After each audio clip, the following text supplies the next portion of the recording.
Thank you for visiting this limited series. The infection was initially mild, my small town city council run, the toxic American pandemic response, and what both mean for the future of the country, written by Heather Christina Schmidt.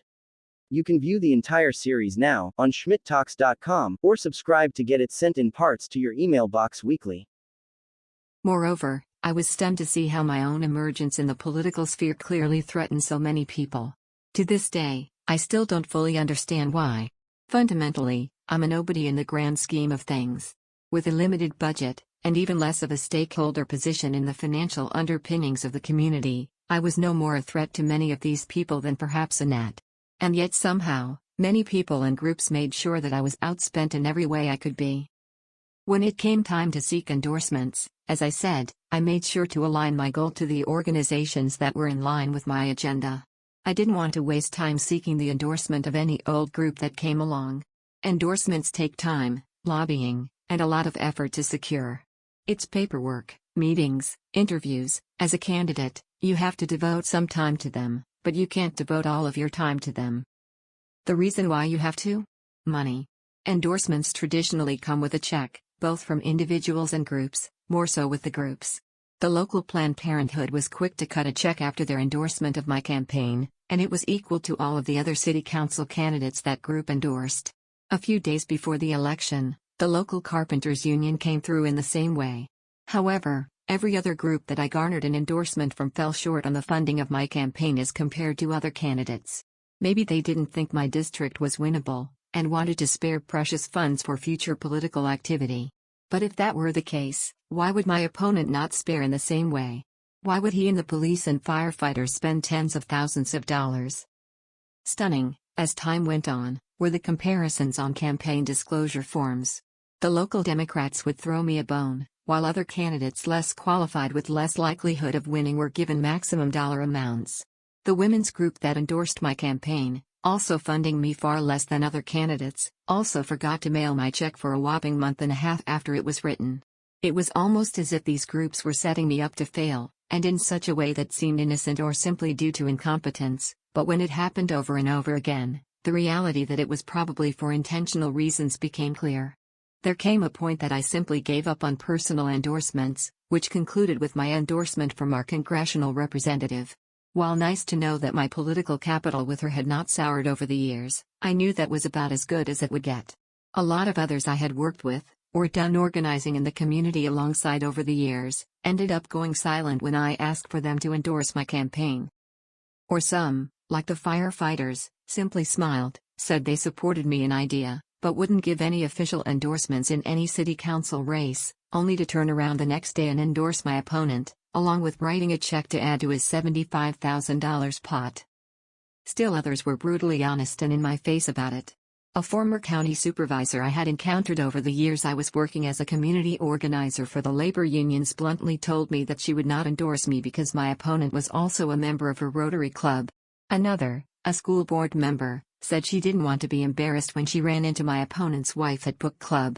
Soon, these same types of excuses came in. Oh, our kids did Boy Scouts together, or we go to the same church. The church was my real downfall. Just up the hill from my own home and a centerpiece in our community, he was a staple figure from the years, and I was. Well, who was I? Not knowing me, many of them deferred to the familiar name, whose wife and adult children were always in tow, while my untraditional Catholic family could never seem to be found, all of them being at work, sports, or still staying home because of the pandemic. This not knowing me seemed to do me in far more than I realized at the time. Often I would call a voter for them to say at the end of the 30-minute conversation, I wish I could vote for you now, but I already sent my ballot in. Or, oh well, opponent was here last Saturday and he helped me fill out my ballot, sorry. In the retirement community that constituted roughly 1/3 of the district, I realized early on that if I could win them over, I could win the election. Keeping in mind turnout, presidential year, and what was needed to win, I could secure them plus a few hundred outside of their community, and my win would flow like gravy. Probably the most foolish thought of my entire campaign, I thus focused on that community more than any of the other neighborhoods in the area, hitting them with mail pieces, phone banking, and getting as many signs on lawns inside the gated community was my primary goal. I thought that, from a strategic standpoint, If I hammered on the pandemic and the danger to their aging population, I could secure their votes. What I underestimated was the protection they already felt from behind the gates of their community, and the privilege with which they had already shrouded themselves in that made them largely untouched by the pandemic, at the time of the election. When the election took place, they had yet to see a single case of COVID-19 in their greater than 4,000-person community. They continued to enjoy golf, swimming, all of it, because, as we learned in the months that followed, the wealthiest people, in reality, were the ones that came off the easiest. Interestingly, I did garner some support from inside the gilded gates of retirement living. Just not enough, and not the right support. And, I found out only too late, that my opponent, using his connections for having already been on the city council, had arranged to have a regular meet-up with the community at large. During his time on the dais, he had advocated for them on some hemp smells that were coming from a neighboring farm. For this, many of these seniors, aging in their retirement village that largely stands apart from the rest of the community, felt indebted. If we're being honest, he also is, when you get down to it, an old man himself. In his 60s and covered in liver spots and aged lines, my toad man of an opponent fit in well with the senior crowd, whose regular complaints about aching joints and hemorrhoid problems were likely met with similar anecdotes on his part. He identified with this crowd much more than a young mom in her 30s ever could. For this reason, it was probably more than foolish to think I could win them over in more of a way than he could. But still, I tried. When the organizer of the regular candidates night event contacted me, I was thrilled at the opportunity to address the otherwise closed-off community. The event was simple: my opponent and I would come, they'd record and air it on their closed-circuit channel, for all residents to watch on their televisions either live or on a replay. During the event we'd field questions from the community so they could make their choices based on our answers to the issues important to them. A few things, now, stick out in my mind as suspicious about the entire event. For one, the organizer said to me repeatedly things like, "I'm trying to be as fair as possible here." Innocent enough.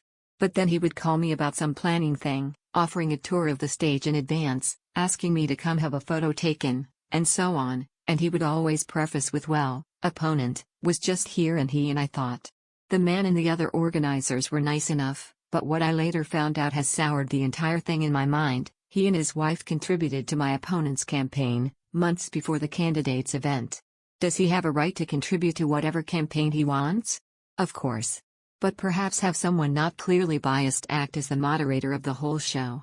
This, sadly, was the way the entire campaign ended up going.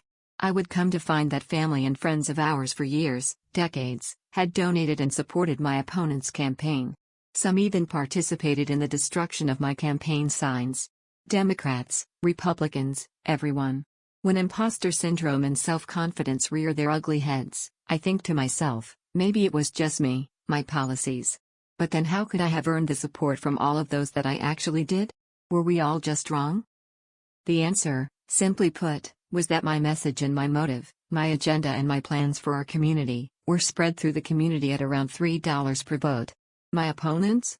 $12. I got outspent. If you run on a quarter of the campaign funds, you can expect about a quarter of the returns. In the end, in support, in endorsements, and in final votes, that's exactly what I got. Keep going to continue. The infection was initially mild, my small town city council run, the toxic American pandemic response, and what both mean for the future of the country, written by Heather Christina Schmidt, or come back next week for the next installation on schmidttalks.com.